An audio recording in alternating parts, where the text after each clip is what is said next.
Hai, kenalin namaku Tiara Ramadhani dengan NIM 143240167 yang akan membahas mengenai teori pembagian kerja yang dikemukakan oleh Adam Smith. Adam Smith lahir pada tahun 1723 dan wafat pada tahun 1790. Beliau merupakan ekonom dan filsuf Skotlandia yang dijuluki sebagai Bapak Ekonomi Modern.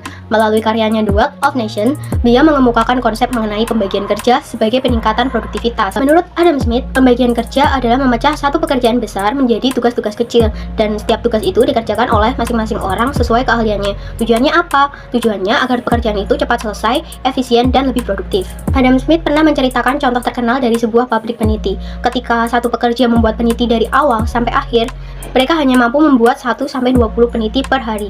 Tapi ketika prosesnya dibagi menjadi 18 tahapan dan masing-masing pekerja memegang satu tahapan saja, mereka bisa menghasilkan 48.000 peniti per hari. Terus apa aja sih manfaat dari pembagian kerja? Nah, Adam Smith ini pernah menjelaskan setidaknya ada 3 manfaat utama dari pembagian kerja, dan ketiga manfaat tersebut ternyata masih relevan sampai saat ini.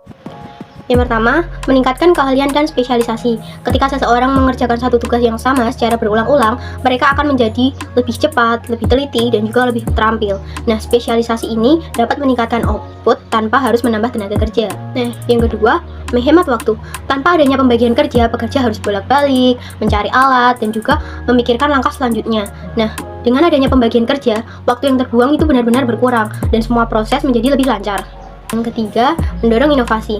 Pekerja yang hanya fokus pada tugas-tugas kecil biasanya bisa memunculkan ide-ide baru, seperti alat yang lebih cepat, teknik yang lebih efisien, dan juga metode yang lebih modern. Nah, ide-ide kecil ini ketika dikumpulkan itu bisa menciptakan output yang lebih besar. Nah, gabungan dari keahlian, waktu yang hemat, dan inovasi ini dapat menciptakan output yang lebih besar. Nah, inilah alasan mengapa pabrik-pabrik bisa menciptakan ribuan bahkan jutaan barang dalam sehari. Bukan cuma di pabrik peniti saja pembagian kerja ini diterapkan, tetapi kita juga sering melihat pembagian kerja di kehidupan sehari-hari.